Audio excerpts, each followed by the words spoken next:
Yeah, thank you.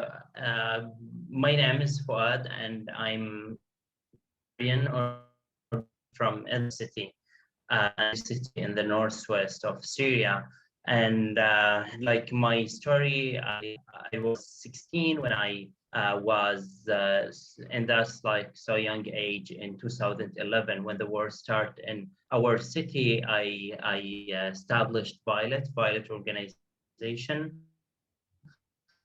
and it was just a small idea from being a small volunteering team to help the vulnerable people in the city. And then we became more bigger, and we start to help more people and to like to expire our work to another areas. And that's why Violet established in Turkey in 2013 as a organization, structured organization. And now Violet is one of the biggest organizations who help the Syrian people inside Syria and the refugees as well.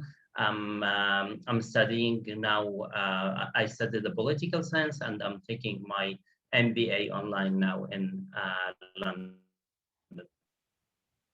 So my name is Katrina, and I studied business administration actually as my bachelor's, and then I studied the NOHA Master in International Humanitarian Action. And my first job was in Jordan with a German organization when I also got to know Violet in 2017. So I like know Violet actually from the perspective of an international organization, working with them. And at some point when I stopped working with the international organization, I joined Violet as a consultant, and I worked in 2 different positions before my position now. And I've been working on and off with Violet for maybe 3 years almost. And now I'm the program quality director.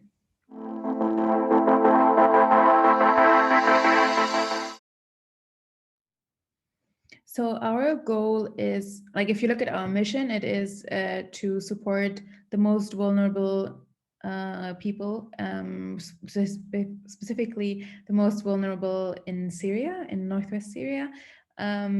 That's like overall our goal. So we are supporting them, like people in need with humanitarian assistance, but actually we are a bit in a shift with our goal and our objective of the organization. So we are trying to focus more on young people, and we're trying to push our agenda and our mission much more on like youth empowerment and supporting young people to lead the change themselves.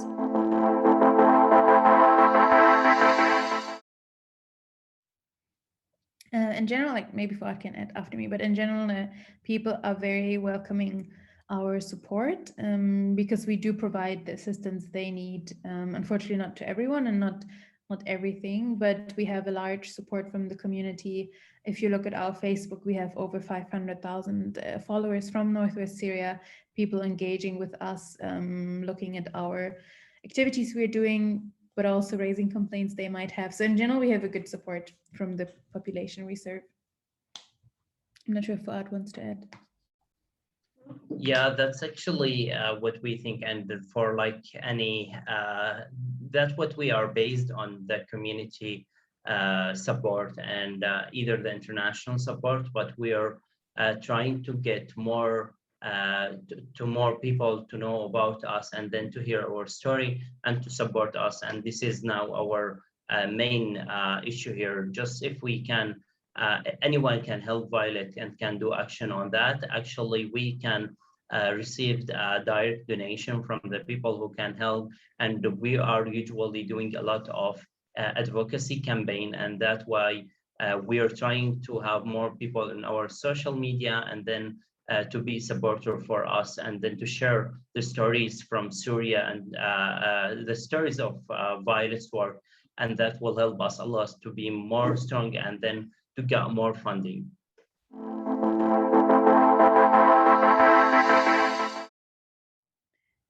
I think our strategy, so first of all, we are a local organization, so there is more of a connection to the local community because our staff, not only our management, but also our staff, they are from the same communities. So this gives us a lot of acceptance, which is the most important. But then if you look at the risk part, we have a safety and security team that is assessing the situation in each location before anyone gets to move, before anyone gets to go somewhere. So we have a professional team on that end. But in general, I think our biggest strategy is to be from that area and to have staff from the area to create this connection between the people.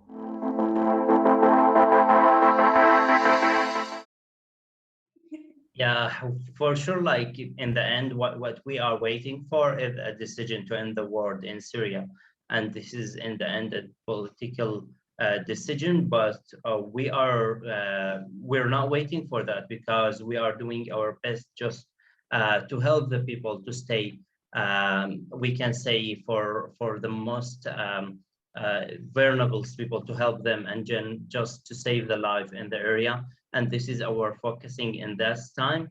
But what we are advocate for, and what we are hopefully like we are waiting for, is a political we can say a decision just to stop the war in Syria. And then we can, like a local organization and a Syrian civil society, we can rebuild Syria and then to develop it.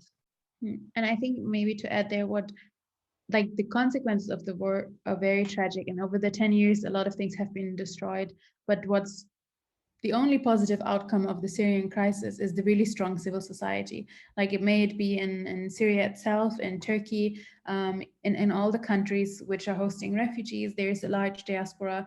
And I think if there is a political solution, then those Syrians who are now so engaged and who are so strong in supporting their country, they will be able to support it in the long run and to build like the society back again. So I think it is a very strong outcome that there is such a big community behind it that is looking for the political solution to stop this war.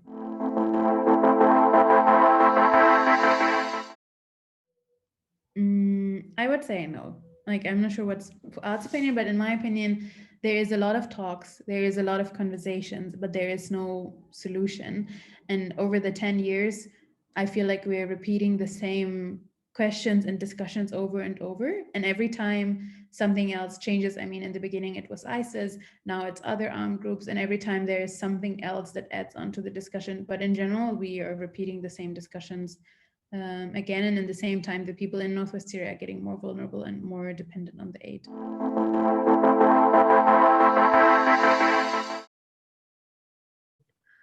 Yeah, actually, yeah, exactly. We're doing coordinating with all the organization, the local organization inside Syria who are working in the camps and either the cities, and either with the international NGOs supporting Syria. That's usually happening through some hubs.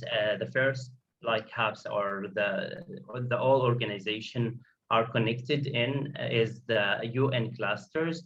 And we have a cluster for each, we can say, a program for like FSL, the health education, and all the organization, the local and international organization who work in health must attend and be coordinating in this cluster. And we have a local umbrella for the Syrian organization and the SNA, and we are a part of this umbrella. And the most of the biggest organization are doing the advocacy and implementation coordination in this Syrian umbrella. And in the end, like the field team doing a locally a coordination between the teams, just not to be sure not to making any duplication for making duplication with the people who will receive the aid, or either just to have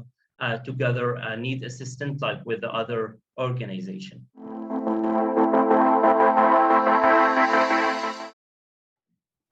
Yeah, actually we have a lot of people we can say from our beginning till now supporting us and helping us to be in this situation till now, and just to stay. And that's because we faced a huge problem in our journey in the last 10 years. But we are with a lot of people who stay with us and who stay supporting us. We're doing what we can do now. And I think maybe in compared to one quote that's something that motivates us, I think what is the biggest motivator. For Violet is all the supporters we have, and to see the community need and support for our work. I think that's the biggest motivation. And for us, actually, one of the biggest motivations is also to see the young people like leading change in their communities and to see the positive outcomes of the work we do.